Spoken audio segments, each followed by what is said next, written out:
กระห้อนเด้อไปทางใดก็ควันเต็มหน้าเต็มตาแม่เฮ้ยถึงจะตายขึ้นได้ขึ้นหงที่ว่าไฟมันไหม้แวดบ้านแวดเมืองแล้วก็อากาศมันกดลงมาน่ะเจ็บหูเจ็บตาเจ็บคอไปทางใดก็ลำบากน้ำมันกับแป้งควันไฟกับมาแห้งหุ่มหน้าหุ่มตาอันใดมันจะได้แก้ไขกันเป็นอย่างเขาก็แก้ไขมาเป็นปีนี่อาจจะมีเราพอดีใจนะฝนมันตกซะล่างกระแทกการเอาไปมาเปิ่นหูเผาเมื่อหูเผาใบไม้มันหนาเนาะมันหนาถ้ามันไหม้กำน้อยก็คงจะเบาบางของอันนี้มันหนาแล้วก็ควันมันนักมันดับได้มันดับแปะได้ดับตอนก็ได้เป็นควันเชียงใหม่กับอันดับหนึ่งนะแต่ลำปางเน็ตเหมือนกันเชียงไฮ้พะเยาหมึดตึกแม่ห้องสอนซ้ำให้เป็นด้อยมันหอมเลยหอมแล้วก็เนี่ยควันไฟมันไปอะไรน่ะอีปอยแม่เนาะควันไฟมันไปอยากจะได้มันนะเขาเอ็นดูคนที่เป็นโรคปอดนะเอ็นดูปนกับยังตัวอาตมาภาพนี่กันนั่นนะโรคปอดนี่นะเพราะตั้งแต่เกิดมาหืดมากะใหญ่มากกันยังเป็นอยู่ถ้ามีสิ่งนี้ตุ่นมันกะเกิดกำเริบขึ้นมาอะไรปกติมันกะเป็นหยังมาแหล่งใหม่ๆมันกะหยาน้อยแล้วก็พยาอย่างมันก็อยู่ได้ขนาดเดินในเปิดแอร์น่ะเปิดแอร์เสียงดังบูก็ยังมีควันมีอย่างอยู่เนี่ยเกิดความอบอ้าวน่ะบ่อยแม่นะมันนี่สาระธรรมะวันศุกร์ทำมาปะกันบ่อยแม่เนอะทำมาปะกันจะมาต่อให้จบวันนี้นะเรื่องกำเขาเหล่าเป็นกำซอเหล่าเป็นกำข่าวกำเครือเหล่าเป็นกำจ้อยเขาว่ากันติดตามมันนี่ได้เป็น6-7 สัปดาห์นี่คงจะชุดซ้อผมจบพอดีเขียนไว้ตัวอีนะเขียนไว้ตัวอีตั้งเก้ามามันมี8-9 บทนะเรียแต่บทที่8กับบทที่7ที่8วันน้ำเย็นป่าค้อนน้ำห้อนป่าตายบางทีเป็นนายบางรายเป็นข้าบัดนี้ตีกองแข่งกับเสียงฟ้าบัดนี้ขี่ม้า6ตัวตะวันตุ้มพาลายหมาเห่าคนกำเก่าจังพิษกันเก่าบาจับตีคันจังป้าหืยุงสามเปียดได้มุ้งมดถุงบ่ข้างอันนี้คำว่าน้ำเย็นป่าคอนน้ำห้อนตายได้อธิบายไปแล้วคำนี่นะเปรียบเสมือนพระจันทร์กับพระอาทิตย์บางทีนายบางทีเป็นข้านี่บัดนี้ตีกองแข่งกับเสียงฟ้าขี่ม้าแข่งกับตะวันอันนี้ตีกองแข่งฟ้าขี่ม้าแข่งกับตะวันอันนี้กำเก่าเป็นสอนแต่เนื้อว่าคนเราอยู่แบบจำเหนื่อยจำตัวอยู่แบบมีรักการรักในการใช้ชีวิตฐานะเพียงพอกับตัวเองกับสภาวะตัวเองกับตัวเองขึ้นได้จะไปเอาเปิ่นมาเป็นกิน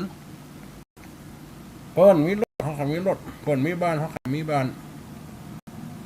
เปิ่นมีสิ่งต่างๆเป็นทรัพย์สินเงินทองกายกองมาก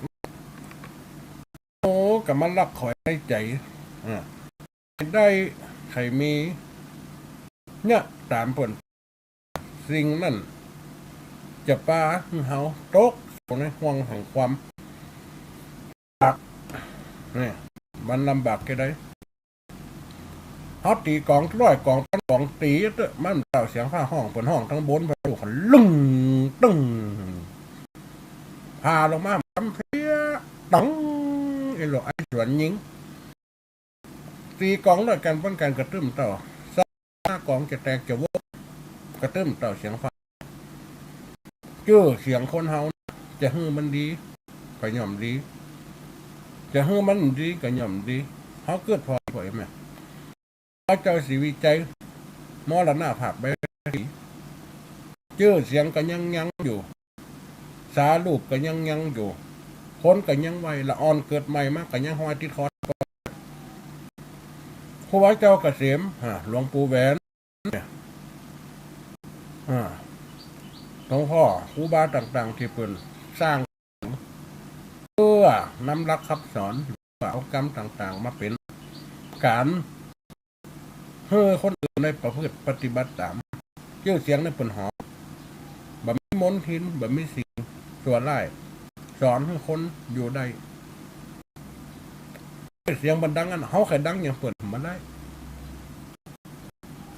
เขาดังอย่างเปิดแต่ในดังติ่มดีมันก็เหมือนกันได้ครับดีว่าคนถูกหวยคนถูกหวยคนถูกหวยมีเงิน10 ล้านคืนเดียวจ้างกินจ้างกับมดไม่เป็นเหล้าเหมือนไปมันก็ลืมเงินอาจจะเปลี่ยนอาวุธก็ได้เนี่ยให้ปีนอกหัวกันเนี่ยให้สอบสู้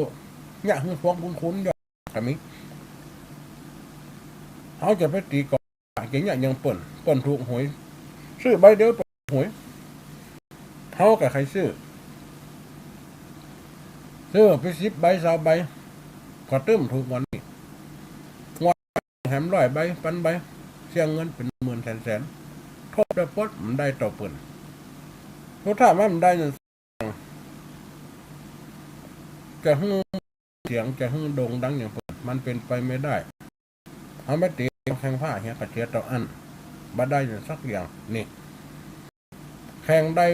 ทุกท่ามันก็เสียหน้ากองทุกท่ามันก็เสียชื่อเสียเสียงเสียบริวารเสียปีเสียน้องเสียคนที่นับถือเสียคนที่โคบหานำปลาถึงความเด็ดเนี่ย ขี่ม้าแข่งตะวันขี่ม้าฮกตัวตะวันปนอยู่บนปนว่าเฮ็ดดอกน้อยออกดอกเขาเขียวเนี่ยก็มีดอกเดียวหันกันสวยบ้านไผก็ตึงหันวัดปนขึ้นหันตรงหันตึงวันเขาจะขี่ม้าฮกตัวจะไปเก็บเอาดอกมีทางบ่มีทางที่จะเนี่ยได้เพราะเอาปนใหญ่เป็นสังสรรค์แล้วว่าตรงเตียวในโคจรในดวงดาวเขาจะขี่ม้าตัวปั้นตัวฮกไปกับเสียงแห้งมาตายมันได้เขากำได้อย่างสักอย่างเสียทั้งผลประโยชน์เสียทั้งบุคลิกเสียทั้งภาพพจน์เสียทั้งเก่าแข่งผลตึกผลแข่งเฮียแข่งพายแข่งได้แข่งบุญแบบสั้นแข่งมันได้น้ำปลาหลบผลมีบุญเก่าสะสมมาผลมีฐานชีวิตสะสมมาคล้ายมากเนี้ยผลมีทั้งชีวิตสะสมมาบุญน่ะยองโยทรงย่นเพื่อผลที่ดีไม่เป็นเศรษฐีสะขุยลำรวยเงินแสนมือแก้วแหวนมาจ้างมีติเปิดอดอ้างหรือซาเฮาเกิดมาอนาถาหมดปัญญาต่อสู้ต้องอยู่หูเดียวใดนี่บ่มีไผไหนจะสนแม้แต่ยิงใจป้าปู่คนที่เคยอยู่ก่อนเหมือนนาหนีหายเพราะเฮาวาสนาเขามันคิดไปเหี้ยพุทธไปเหี้ย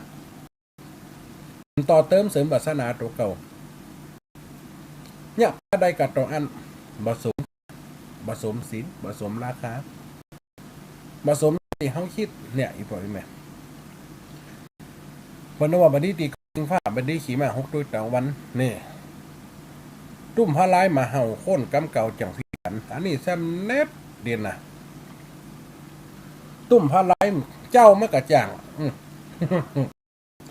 หมาจำหรอกจำหน้าจำกินมันเป็นอย่างคนเขายังตัดกันอันนั้นนะเปิ้งเนาะเสียฝนนี่คนได้กับเปิ้งถ้าฝนนี่ซื้อมาให้ไหมหรอมันเปิ้งล่ำบอกตักให้อายุประปันอีเท่าพอจะดีนอนหีบนอนลองมาใส่เสียร้ายอยู่มันเปลี่ยนเรียบเสียนะแต่จริงๆมันอาจจะเป็นอย่างอื่นก็ได้การวางตัวการทำยานติ่มผสมบุคลิกตัวเก่าเท่าละไปด้วยละอ่อนเท่าละกิน เต้นเอาเราขวดเรากิบเอาเนี่ยเต้นด้วยหมู่ละอ่อนไว้หลุ่นมันกำเปิ้นี่เนี่ยอย่างที่แปลกหมู่มันเปรียบเสมือนเนี่ยอย่างแปลกหมู่แปลกจุ้มมดถึงไห่ถึงนาเปิ่นปลูกมดเปิ่นปลูกข้าวโพดกันตัวไปปลูกข้าวปีไว้ตั้งกลางนี่ตัวไปปลูกถั่วปลูกถิ่นไว้ท่านมันก็ย่อมจะเกิดสิ่งที่จะมาข้าวโพดเป็นใจน้ำนักลังคังน้ำใส่ถั่วปลูกถั่วปลูกถั่วดินถั่วเชื้อไหลมาหาสุดท้ายน้ำท่วมน้ำดองเน่าไปก็เพราะว่าตัวเนี่ยเหมือนเปิ่นเขาจะสวมน้ำหน้าเปิ่นย่าได้มันย่านั่นหนักกับความคิดที่อยากจะใบเนี่ยอย่างคนอื่นนึกว่าจะได้ดีบางทีมันได้ดีเป็นบางอย่างบางทีมันได้ดีเห็นมันเกิดผลเสียมันกระทบปนปูเขาดอกันมดดอกปูเขาปีเขาดอเป็นสดกันมดนกกำกวนละคำนั้นเข้าดอมันกลมแล้วหรอนกมันกำกินมันมีน้ำนมตัวกันเข้าปีกันลังสดอยู่ตั้งกลางโมเนี่ยโอ้สปาวันนกจะหุ่มมันนะเด็ดกินเด็ดจุบสุดท้ายมันได้เป็นยานกยากาญาหนูเป็นยามได้นี่เปิ้นเกี่ยวกันมดร่วมเกี่ยวพร้อมสุดท้ายมันก็เสียผลประโยชน์เสียสิ่งที่ควรทำนี่เสียการงานเสียเวลาเนี่ยตุ้มห้อยมาเฮาอย่างเหมือนเปิ้นนั่นน่ะคนกำเก่าจังพิษกันกระแซมแนทคนเฮาเนี่ยคนกำเก่าคนกำติ่มดีคนเอาผ่านมาแล้วสมัยนั้นเนาะนี่ตู้ขนาดนะพวกขายสมัยเปิ้นหันตัวไปขายครัวปุ้นการออมสินรถเครื่องมีรถทิพมีติดรถเปิ้นไปเนาะแต่ก่อนอย่าประกระจายเนาะไปหนได้ประกระจายถ้ามีเปิ้นนี่ตัวมันรวยปานอีเสียว่าเปิ้นแม่บ่ขายนี่เปิ้นอาจจะปิกมารวยยำเท่าอีเด้อเนาะถูกหวยก็ดีลูกเต้านั่นมันมีท้องไว้ฮือไม่กล้าไม่ขายคนจะย่อมจะทวงบุญคุณล่ะนี่ตีกล้วยขบขาหากินด้วยกันถึงสมัยนั้นเนาะจะฟิตหัวกันเดี๋ยวนี้ตัวจะมาบุญคูณเปิ้นกะน้ำที่มันมีก็ต้องหากับเพื่อนเต้าเดี๋ยวนี้ได้สุขสบายกับลูกกับเต้าบ้านมีรถมีอย่างมีได้เอ็นได้อวดอย่างตัวจะพิษใจอย่างบางคนมาพิษใจคนอื่นหันเปิ้นลำเปิ้นรวยกดตัวกันเนี่ยมันกันตัวมีรถก่อนมีการก่อนสุดท้ายมาการกระทำเลยว่าการวางแผนชีวิตมาเป็นตามอาจจะทดถอยไปเกิดความชิบหายหรือว่าเกิดความล้มละลายที่เปิ้นก็มีน่ะเปิ้นกลับมามีบางคนกับอิจฉาคอยนวลกันถึงกำเก่าเหล่ากำใหม่ที่ต้นกำเก่าสมัยตัวนั่นเนาะว่าจะอันสมัยตัวนี้จะอีเนาะถ้าไม่เปิ้นตัวต้นกำเก่ามาจะมาพิษหัวกันนะเอาละละเอ็นะเรื่องจะอีลูกนี้เนี่ยนี่แต่งใจดำได้เนาะคนเฮาเนี่ยแต่งใจดำได้ลูกเนี่ยอย่าหูพิษใจพิษอกจะไปเนี้ยหน่อยปล่อยแม่นะวันน่ะตุ่มพาลายหมาเห่าคนกำเก่ามันต้องพิษกันกินเขาอยู่ด้วยกันกระจ่างไปเรื่องเก่าเรื่องเกลือเรื่องเก่าเรื่องหลังลูกกระจ่างผัวกระจ่างเมียกระจ่างกินด้วยกันสองผัวเมีย3ถึงลูกไปมาอันนี้กันล้ำเนาะแม่มึงตำมดแดงนี่กันล้ำแต่สมัยอยู่กับเมียเก่านี่เปิ้นใส่หัวขิงให้ลูกน่ะมาอยู่ใต้สูนี่เปิ้นใส่ฟักป้อมเหี้ยใส่หน่วยฟักจี้เหี้ยกับปึ้งไปอย่างล้ำไปคนละอย่างหาเนาะคำคันโตคันทันทีทันใดเมียเก่ามันเนี่ยล้ำกาไปอยู่แต่มันปุ้นตำมดแดงใส่ขิงมันล้ำแลฮะกับหนุนน้อยเห็นเปิงแลกับไปม่วงมันเปิงแลเดี๋ยวกับเสียเลี้ยมมันเปิงแลอันกับไป1 2 3ตั้มคลังคังเข่งปูนเมียเก่าปูนเมียเก่าต่ำปูนตามสกรรมลูกกำลังเข้าจะใส่ปากตันลื้นกันเมียคำ ว่าต่างมันตั้มแล้วก็ติดฝาเป็นปากเบลลกงอกระติกฝาเหียดทีกระติกหูกระติกเหียดตีตั้มอย่าเพิ่นนี่ก้าเมีย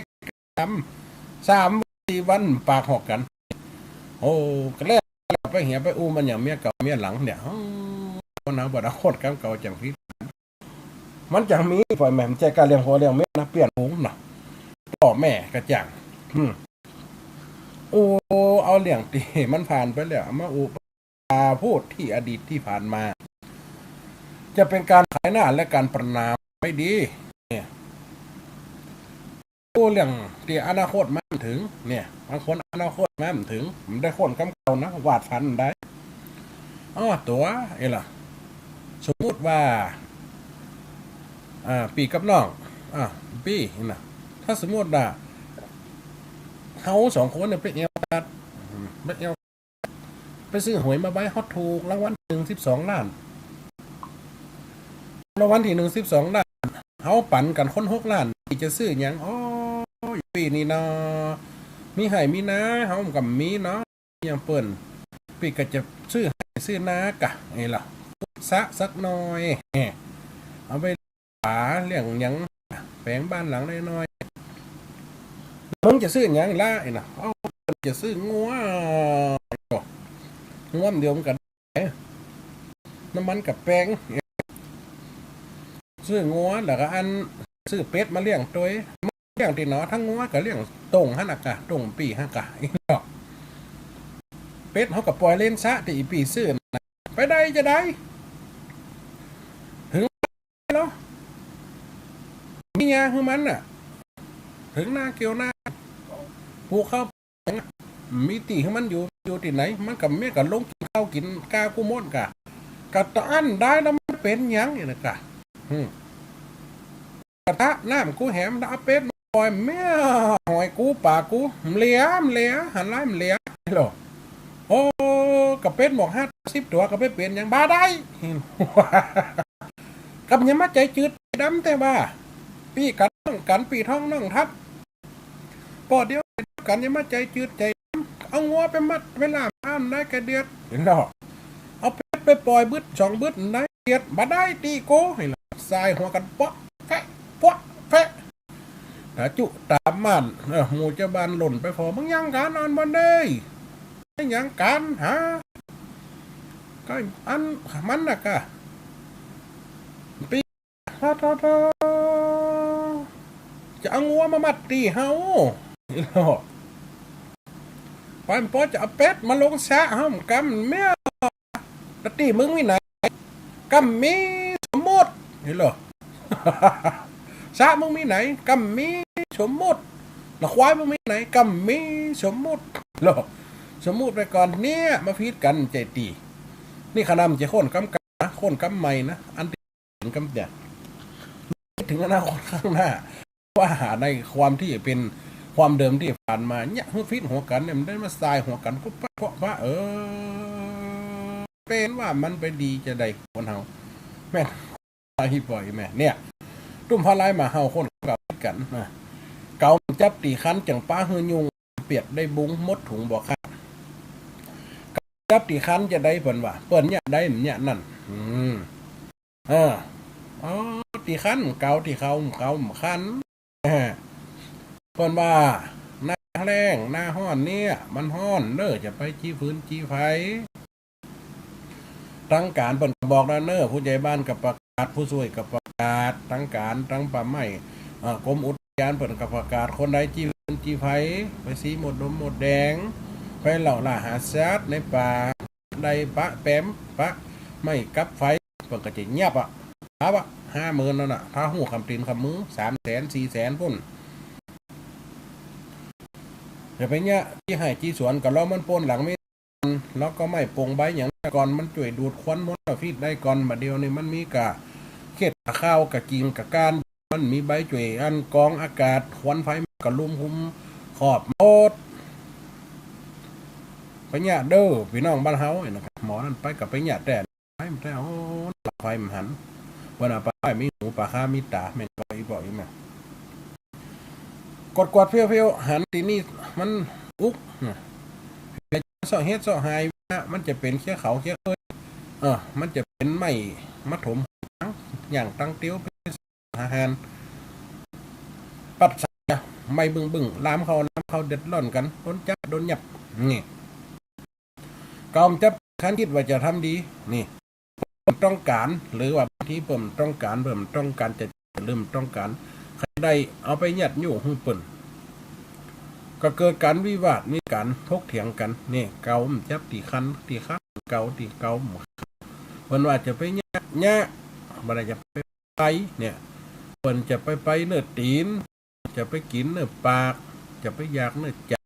นี่เต็มฟังจิตใจคนเขาถ้าว่าลงล้ำมันไปเรื่องอย่าไปแล้วจะป้าเกินหึ่งเลี้ยงบุญวะบุญไว้นี่ผมจับตีคันนี่กระจัดยุ่ง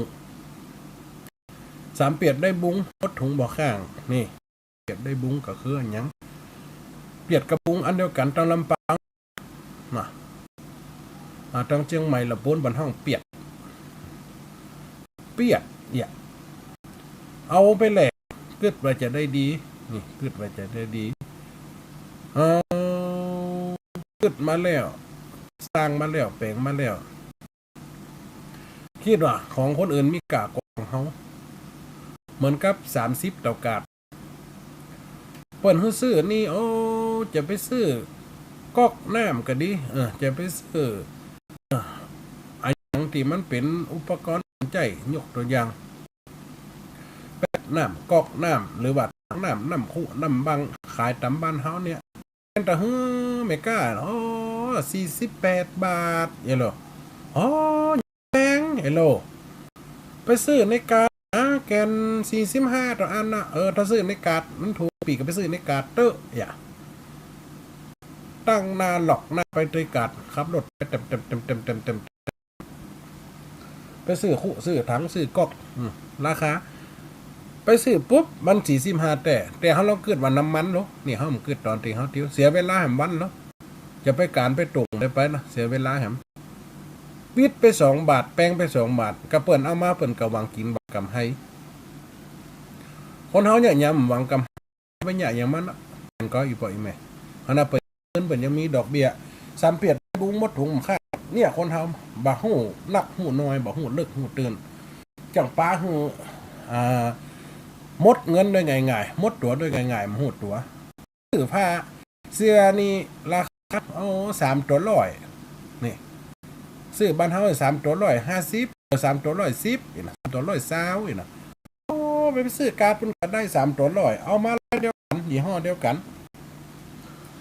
พาไปถึงการ์ดบ่นะมันก็110ช่วงนี้เพิ่นขึ้นราคาจ้า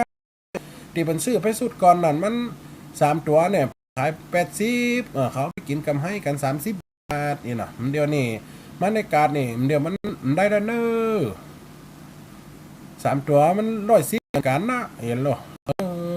หูอีซื้อลูกบ้านเห็นก็ดีเห็นหรอนี่3 เปียดได้บุ้งหมดถุงข้างกันเนี่ยเพิ่นเฮาว่าเพิ่นว่าเสียอยากเสียนานมันกันอีปอยแม่คนเฮานี่เป็นเรื่องสอนใจหรือว่าธรรมะที่สอนใจได้จัดดีคนเฮาน่ะไปเกิดว่าอันยังนักอันยังน้อยจำยอมเสียเปรียบเลยจำยอมเสียเปรียบจำทำอย่างเหี้ยเลยเนี่ยคนอื่นได้ดีอย่างบางคนมันบ่ดีเพิ่นว่านะน้ำเย็นป่าคอนน้ำฮ้อนป่าตายลังที่เป็นนายบางไหลเป็นคาบ่ดีตีแข่งกับเสียงฟ้าบ่ดีขี่ม้าฮกโดยตะวันทุ่มลายหมาเห่าโคกำเก่าผิดกันเก่าบ่จับตีคันจังป้าหือยง3 เปียดได้บุงมดถุงบ่อข้างบทที่7ผ่านไปต่อไปบทที่8คือมันมดอีกหน่อยปล่อยมันนาเขาจะได้อู้เรื่องใหม่ก็กำสุภาษิตของเก่าเราเป็นกำข่าวเนี่ยมันกับเมินอะไรเป็น4-5 ติดละโอ้กับคนเหงาพาไม่กลมตาโอ้คนมีปัญญามันพาไม่ลงป้องนี่ห้องผีซื้อมาตื้อกำห้องตุกบันไดหนุ่งย่องปีน้องโดแคนบัดดีจี้หังต่อบัดดีหล่อหังแตนนะหมาครบแลน3 ข้อนตะกลฝ้าห้องก่อนฝนคนเมาก่อนฟ้อนมันเป็นจะได้ลองฟังกันโอ้กับคนเหงาพาไม่กลมตาแม่ อีปล่อยไหมเฮาพาไม่ไปเนี่ยไม่บงไม่สร้างกระจังถ้าพาตัดมีตาเปิดก็เลือกเอาโดตีว่าตามันตัดคมมีดพาไปโซ่โลโฟดจวดเอาความตาใส่ลงไปตึกเนี่ยเอาค้อนเขาใส่มีดก็ได้เอามุ้ยเขาใส่สันมีดก็ได้เอาไปได้คมมีดฮักเห็นล่ะคมมีดบ้างเหี้ยนี่มันก็คนสอนคนเหงาอีกปล่อยไหมพระพุทธเจ้าได้อธิบายว่าบัวก็ยังมีสีเหล่าปัทปรมะในยะนะกุฮิกตันยูนะบัวสีเหล่าด้วยกันเราได้ตีสอนง่ายก็คือง่ายมันบัวใต้ตมมันบัวที่กำลังป่นตมหรือบัวไก่กำลังจะป่นน้ำหรือว่าบัวที่ป่นน้ำบานออกเต็มเหล่าแล้วมดโอ้ก็คนเหงาสอนก็คนเหงานี่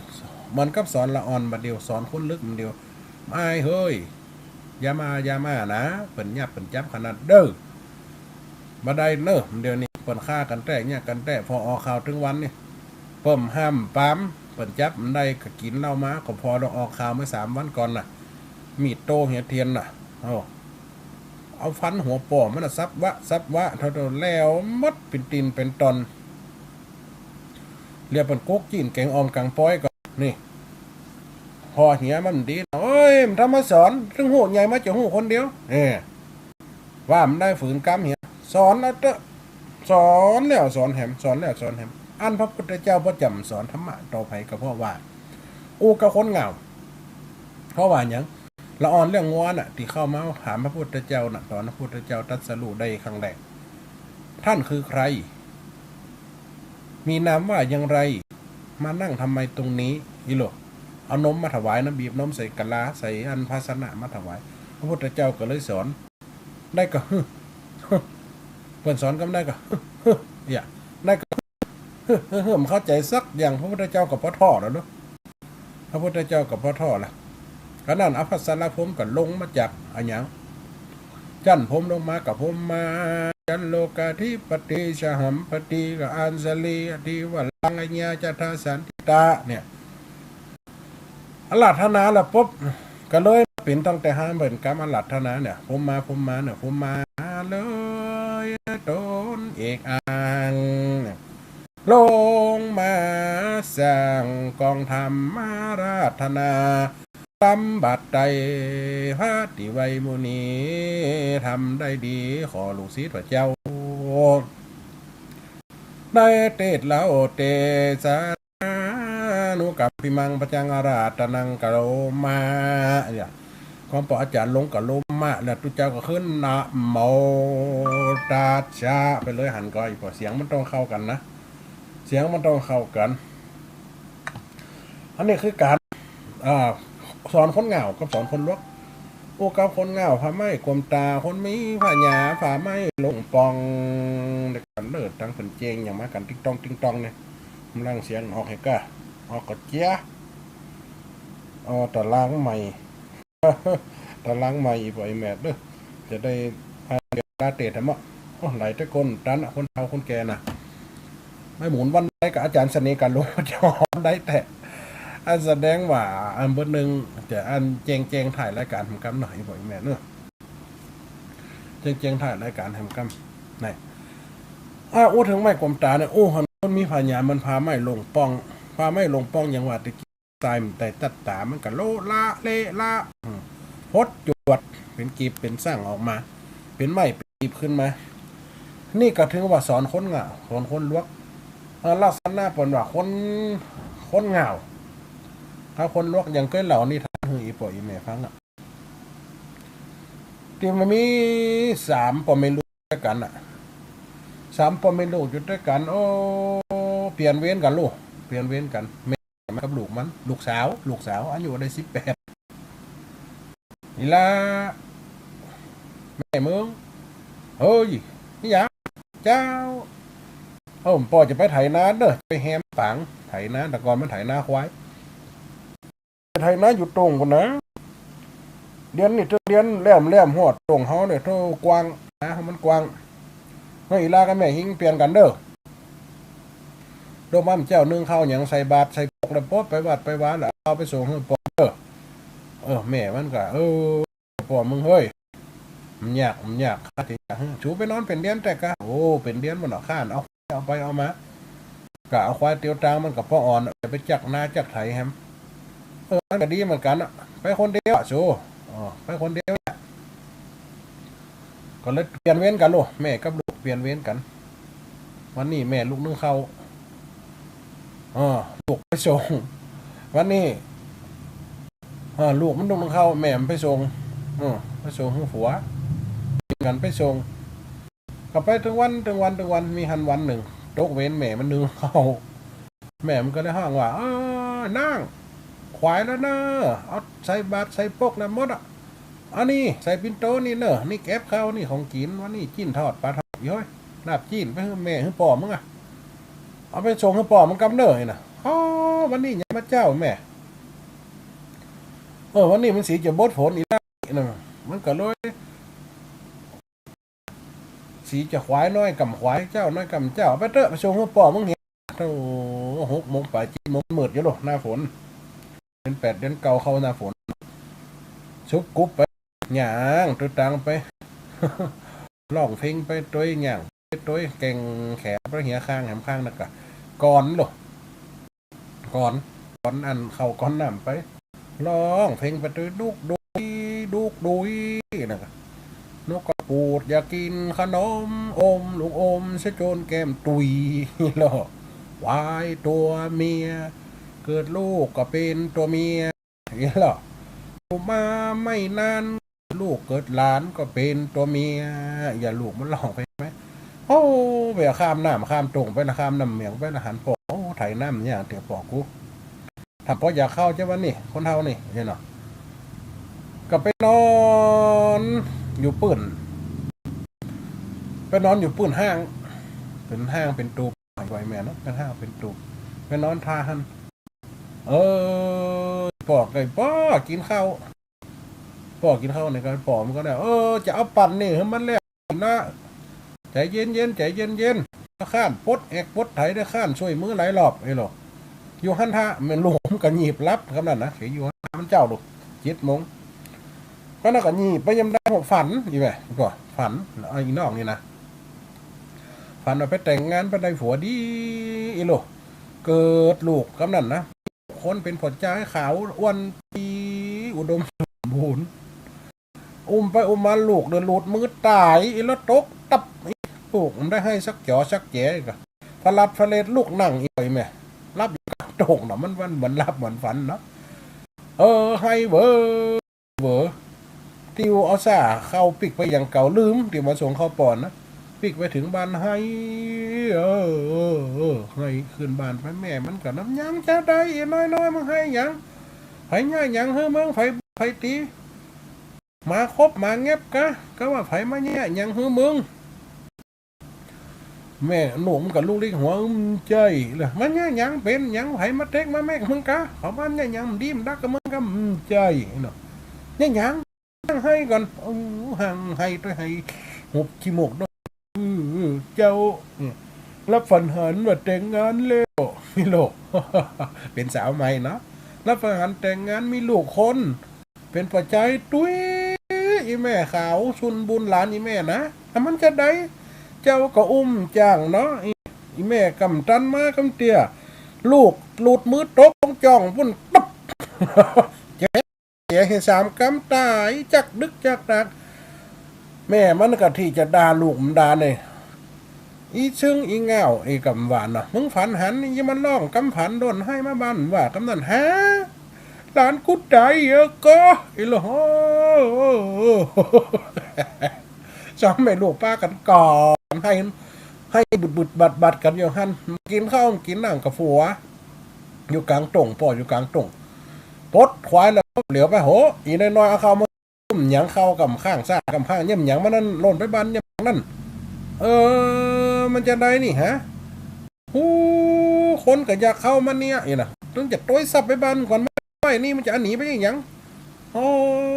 ไม่แทรกกาบกลางหลังสักเบ้นี่ก็ไอ้หรอไปหันเสร็จปุ๊บถอดเกิดหล่นเฮียนกำลังจะขึ้นเฮียนได้ยินเสียงให้กุยกอดขันอยู่ผู้คนพอหายยาเข้าอย่างนั้นมันลักกะเกะเข้าไปนะใจมีมันก็อีปล่อยแม่คนเขามันให้ เป็นยังแม่มึงเป็นมึงยังกันให้กอดกันยังนี่ฮะนี่ลูกไอ้ไม่ยังเปิดมาปนมาจีกะมาลักกะเป็นยังนี่ลูกเปิดมาบุกมาคำบ้านคำเฮียนนี่กะเจอใจหิงโอ้หัวปอฟังเลยนี่ลูกโอ้หัวปอมึงฟังเหี้ยนี่ลูกก็ตะกี้เจ้าไปส่งข้าวอยู่ปอเจ้ารับอยู่หันปอมออกมาง่ายๆนี่ลูกเจ้าก็ฝันได้ผัวอะไรมันจะได้ก็มีลูกคนเอาลูกไปหลุดมือตายเงี้ยโอ้ยเมียหลานอีป่อยแล้วทำบ่กูก็ว่าไผเป็นไผตายไผย่ำแม่มันกังเงาลูกมันกังเงาจะอีแต่กุ้มอยู่ตัวแต่ละคนได้กังเงาเหี่ยมดกุ้มอยู่ละเนี่ยก็คนเงาคนซึ้งกุ้ม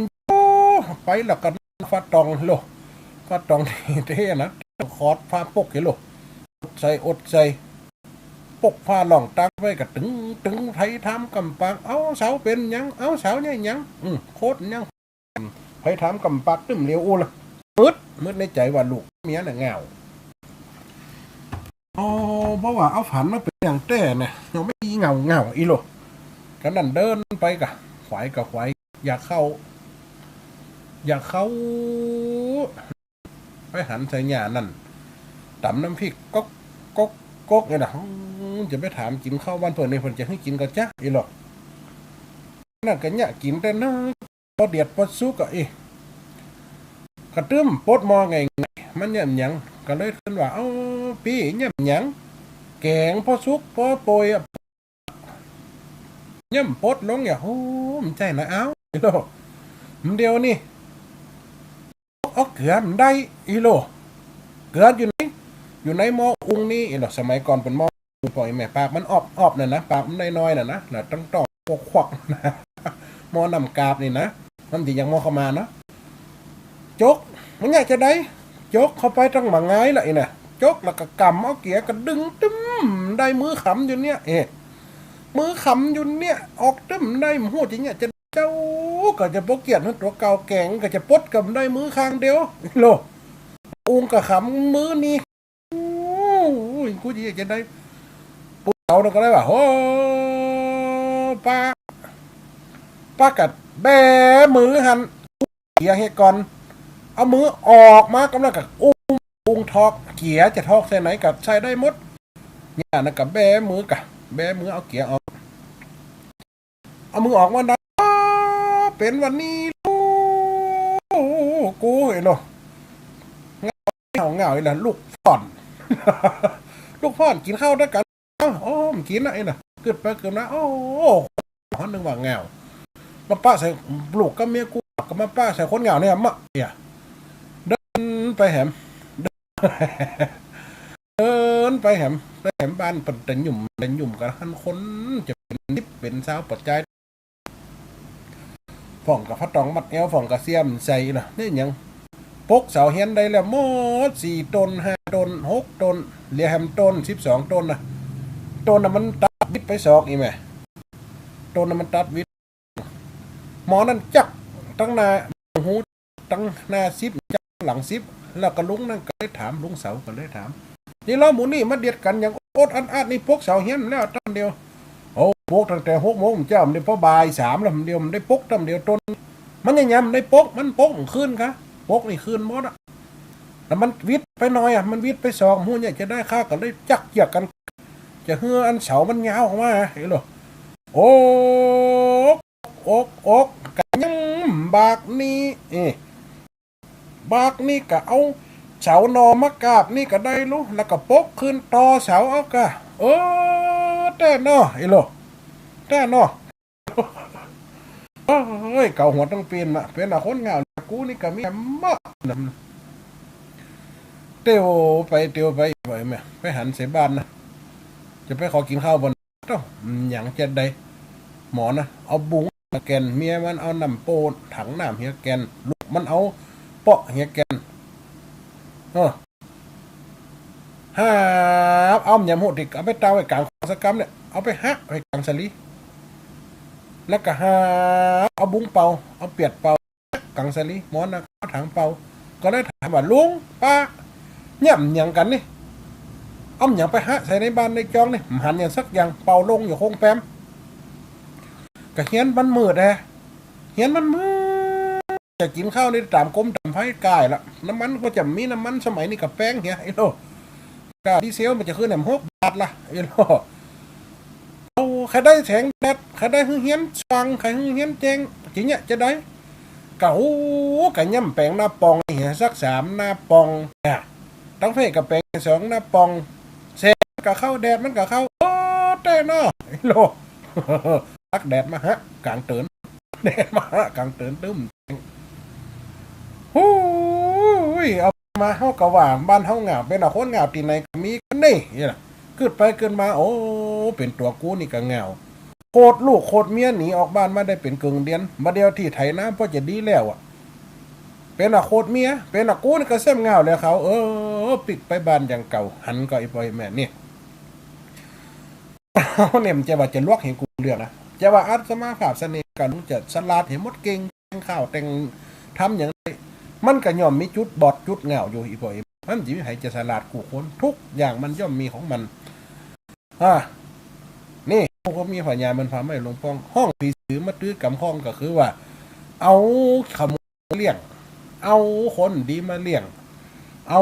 คนลักษณะเตี่ยวมันกินได้มาเลี้ยงไม่ถูกนะเอาคนขี้ข้านมาอยู่คนมันกันมันเป็นไปมันได้ผีสือกับข้องเนี่ยมันมีป่ามันก็กินป่ามันก็หายติ๊กอ่ะโมนี่มันดีนี่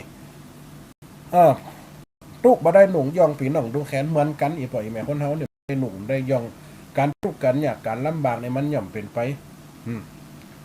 มันย่อมเป็นไปอย่างเฮาลำบากผักใจนี่คนว่าตุกบ่มีกินบ่มีไฟตามไฟส่องต้องตุกบ่มีผ้านุ่งหัวยองปีน้องดูแขนคนที่เปิ่นมีนักมีซอยทองและแหวนนี่นะเฮาจะว่าเปิ่นมีก้าลายแสนมันก็ตึงว่าบอดได้เพราะว่าอย่างของบัดเดียวมันเป็นของปลอมมันก็มีนี่คนที่ว่าเปิ่นมียังซื้อของเก้มาใส่อีนี่มันทุกอย่างมันเจือบอดได้เพราะว่าเป็นสังคมมารยาแน่อีปล่อยแม่นี่คนเฮานะถ้าตุกมาได้กินไผมันได้หนุ่งได้ยองมันก็เป็นอย่างๆอีปล่อยแม่ตุกมาได้หนุ่งได้ยองปีน้องดูแขนคนเฮาเนี่ยปีน้องด้วยกันกันอย่างย่ำมีเขากระสันย่ำมีเขากันอย่างหวานเด้อแต่ก่อนหลัดโลมีขนาดโลเดี๋ยวมีแล้วเนี่ยซิมหายแล้วเนาะซอบมีไผยินดีนะจะสังเวชมันเนาะมันลมมันจมลูกมันลึกผัวมันไปติดเนี่ยไม่ยิงเนี่ยคนเอ็นดูประกาศสรรเสริญถ้าคนเอ็นดูกับยังว่าสอบน้ำหน้ากำลักกามันก็ย่อมมีอีปล่อยแม่นี่มันมาถูกต้องคนเฮาน่ะการตั้งตัวหรือว่าตั้งชีวิตอยู่ในจิตใจคนเฮาเฮือนตัวเก่าเนี่ยความมีความเสมอภาคต่อจะไปคิดว่าคนนั้นสูงคนนั้นต่ำคนนั้นดีคนนั้นดีคบได้มันได้เฮาก็พอการลักษณะคบได้เขาก็คบได้คบได้เขาก็เหินห่างไปกำหน่อยคนที่ดูแทงดูแทงว่าดูถูกดูแค้นคนน่ะย่อมจะป้าให้เกิดความวุ่นวายหรือว่าการเดือดร้อนเพราะว่ามันจะย่อมจะนำป้าสิ่งที่บดีเขาจะจุคนอื่นจังเขาเปิ้นจังกันไหนมันจังกันไหนเปิ้นเขามีความผิดเปิ้นมีความผิดต่อเขาคนที่เปิ้นจังกันมาเป่าเขาจังเขาก็จะไปจังเดินบ่ถูกคิดอยากจะให้คนอื่นเขาชิงชังเราและเราไม่ชอบคนอื่นจะไปให้คนอื่นนั่นไปจริงจังคนอื่นต่อแหมมันเป็นไปไม่ได้บัดดีหน่อยปล่อยแม่นะอภัยกันดีที่สุดบัดดีที่ห้างตอมดีหล่อห้างแตนก็ถึงออกถึงเล้าน่ะต่อหาตีของเปิ่นมีปิดมีคมหมาคบแลนสัมพอมตะโกน5 ห้องก่อนฝนคนเมาก่อนห่อนก็คือจะไปเนี่ยยังเกินตัวจะไปเนี่ยยังที่เปิ่นว่ากำเตี่ยเจ้ามหาพญามใจตัวเขาไปแอวงานอันนั้นบ่เขาไปแอวงานนี่บ่เปิดขึ้นเฮียนใหม่เปิ่นกระหูจ้างเฮาเปิ่มแบ่งกัดแบ่งบัดเปิ่มโทรมาแจ้งบอกเนาะข้ามไปแต่เจ้าหาพญามมาใจเกิดไปนั่งกินบ้านเปิ่มเจอเราไปมาสอกไปตั้งใส่แก้วบ่นนี้แล้ววนแก้วบ่นตกแตกเงี้ยเปิ่นใบ5 บาท 10 บาทเปิ่น เอาใบ30ใบ50เขาก็จะเป็นจ่ายให้เปิ้นนั่นนี่อมไปเต็ดตัวเอะ เราต้องวางบุคลิกมันจะว่าเปิ้นมีงานในสู่ๆสาวๆมันจะเหมือนงานวัดงานบุญแม่นก็อีปล่อยอีแม่ถ้างานที่เปิ้นจะอันน่ะเปิ้มใจมันถามเปิ้ม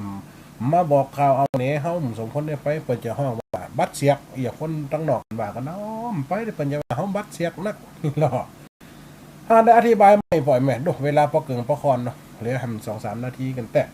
เอาอีปล่อยแม่ได้ฟังเนาะได้ฟังกันวันนี้ก็เป็นติละเมาเอาใจพ่องเนาะมันม่วนอกม่วนใจเนาะกันได้บรรยายกันไหมเนาะเวลากับคนเดี๋ยวต่อไปกับฟังพระอาจารย์แก้วเก๋เนอะต่อไปกับฟังพระแก้วเก๋ฟังกันไปคนใดจะโทรมากันแล้วแต่โทรมากันเดี๋ยวเขาก็จะสรุปแล้วก็ปิดท้ายรายการแล้วก็จากลากันไปโดยคำว่าเย็นป่าคอนน้ำห้อนปัดสายบางทีเป็นนายบางนายเป็นคาบดีตีกองแข่งกับเสียงฟ้าบดีขี่ม้าหกตัวตะวันรุ่มพาไม้หมาเห่าคนกำเก่าฟิตกันเก่าบัจับตีคันจังป้าหืนยุง3 เปียดได้บุ้งมดถุงบ่ข้างโอ้กับคนเหงาผ้าไม้กลมตาอู้คนมีผ้าไม้หลงปองห้องผีซื้อมาตื้อกำคองตุกมาได้หนุ่งย่องปีน้องดูแฟนบดีจี้ห้างต่อหล่อห้างแตนหมาครบแลน3 คนด้วยคนผ้าห้องก่อนฝนเมาก่อนฟ้อนมันบดีนะอีปล่อยแม่เนาะสรุปว่าไม่นี้ด้วยกัน10 ปลายกว่าตอนจบไปเนาะตั้งแต่จับนอนใส่5มาจับนอนใส่5หลักมากเสียปีเคยน้องเมียไว้ใจบ่ได้จะแม่งบงบ่ตายกันไปไหมหอมหนูไตหอมในยันเปิ้นว่ากินส้มจะไปจมหาหวานอดยักได้สารได้ซากก้อยหน่อยเอาฝาจนดอยบ่แตกก็มั่งจัดเจี้ยขึ้นก้างบ่ท่าจ่วยเป่งทุกตาออกแยงดูแซงกันขึ้นจัดเจี้ยเล่นดินหากินหลุมเพื่อไผบ่ต้องแปลงมันยกขึ้นใส่ก้างสลิดหวานหอมไปหูมันกันบ่ได้นี่ยายสมบูรณ์เจริญพรเด้อว่าลูกหนาวแม่ก็หนาวใช่เส้นเงาเส้นปอมเส้นเงาครับนี่ที่กูไถนาแล้วเป็นปั่นถึงไม่ได้เป็นกรงเดียนเนี่ยไฟบ่าไฟลวกเมื่อก่อนหย่อมมีความเงาไอ้แม่คนเฮาหย่อมมีมดน่ะเนาะโอ้คนก็ได้เขามันฝันเหมือนแต่โล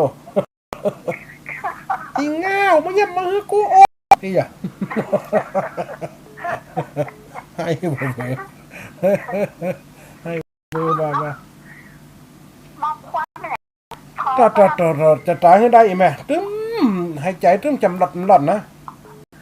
มันป้อมมาหันด้อยแม่อยู่บ้านแม่พอไปหากลางบ้านตรงกูมาหันเล็บบนโขงโกรกน่าใครเขาตึ้งให้ได้แต่นะคนเป็นปอดสมัยแต่ก็เล่นไปไหนมันก็นั่งอยู่ปูนให้เขาเหลาใหม่อยู่เนี่ยแล้วก็แต่บ่ใส่เม็ดเขาจะอยู่ไหนมันก็ตึ้งนี้แม่เขาอยู่ใกล้มันอยากแต่อยู่ไกลเขาหันเขาอยู่ตีไกลพอตีเขามันก็มืดคุบคุ้มกันนะมันพอดีแต่มันมีเก่าอยู่นี่แต่บ้านนี่นะเก่าอยู่นี่แล้วก็อะไรก็เป็นหมูกันเนี่ยเปิดกันเนี่ยสัตว์ตัวมาฮอตเลยฮอตจะเก่าเย็นนิดหน่อยสัตว์ตัวนั่นเนี่ยก็แฮมซักสายกันมาเวลามันจะมุดเก่าสัตว์เย็นจับดีสัตว์ตัวยายสมบูรณ์ผ่านไปยายซิมแม่นก็ที่ฟังตันแหละฮะลูกยังปลาแจนอแม่นมดเหงาคงเหงาคงเปิ่นกะเหงาเฮากะเหงาไอ้แม่ไผลวกเสียงกูคนไหนแม่เนาะเฮากันยังมีฝั่งไม่ต้องแกะแต่จะเกี่ยวกับอะไรต้องมีแกะกินวิ่งแกะกันออกนั่นว่ะวันนี้ฟังแต่วันนี้เปิดฟังตันเลยมันเด้อเป็นกำลังใจทุกวันเด้อเดี๋ยวแม่ไม่ได้เข้า4 วันเด้อวันฟัดได้เข้า2 ทุ่มเด้อแล้ววันศุกร์เข้า3 โมงวันติดเข้า3 ทุ่มเหมือนกันรายการนี่เป็นบางส่วนเจงไว้ก่อนเดี๋ยวย้ายบันลืมเวลาวันนั้นมาได้ยินจะต้องออกได้เนาะนั่นอะไรวะมันสั่นได้ยินหนังมาเดี๋ยวบอกขอมาได้ไปหนังแล้วแต่ยังขอหายไปต้องไกลๆ อะไรได้ยินเสียงแล้วก็ใจดีนะ สาธุเจ้าแม่เนอะสาธุสาธุ จ้าจ้าได้เป็นประหยัดเนี่ย สาธุเส้นเดียวกันเนอะ หวานเป็นหรือเป็นร่าง สาธุเนอะสาธุยายน้อย เจ้าค่ะวันสาเจ้าย ายน้อยอยากกำใจ ก็ว่าไม่ได้ยังค่ะ เสียงอย่างงั้นเสียงใจไข่เฮ้ยวางนี่แถมเหมือนเก่าเนาะ มันนี่นะ มันอย่างมันชัดเจนก็ว่ามันโอ้อะโห มันชัดเจนใช่ไหมแต่เสียงมันกว้างเสียงมันกว้างเสียงมันกว้างงอนคนไทยจะเสียงนิ่มๆนะฮัลโหลนะ วันนี้เสียงไอ้โคดีหน่อย นี่แม่เด้อครับสาธุก็ผ่านเด้อ เจ้าเดี๋ยวนี้ยังแค้นมันนะ นักกับแม่ถ้าเอานะเดี๋ยวนะเวลาจะหมดเด้อ เจ้าเป็นรักใจนะท่านเด้อ สาธุหมดเวลาหมดหน่อยไปแม่ได้จากลากันไปป้ากันใหม่เจริญพรสวัสดี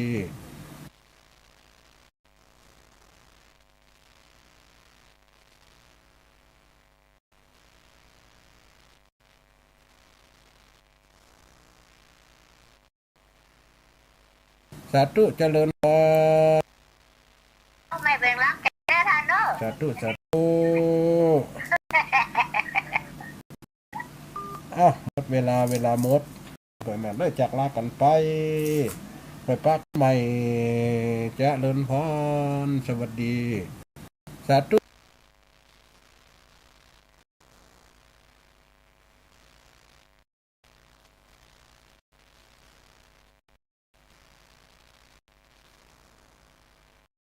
เจริญพร ไม่เป็นรักใจนะท่านเด้อ สาธุหมดเวลาหมดหน่อยไปแม่ได้จากลากันไปป้ากันใหม่เจริญพรสวัสดีสาธุ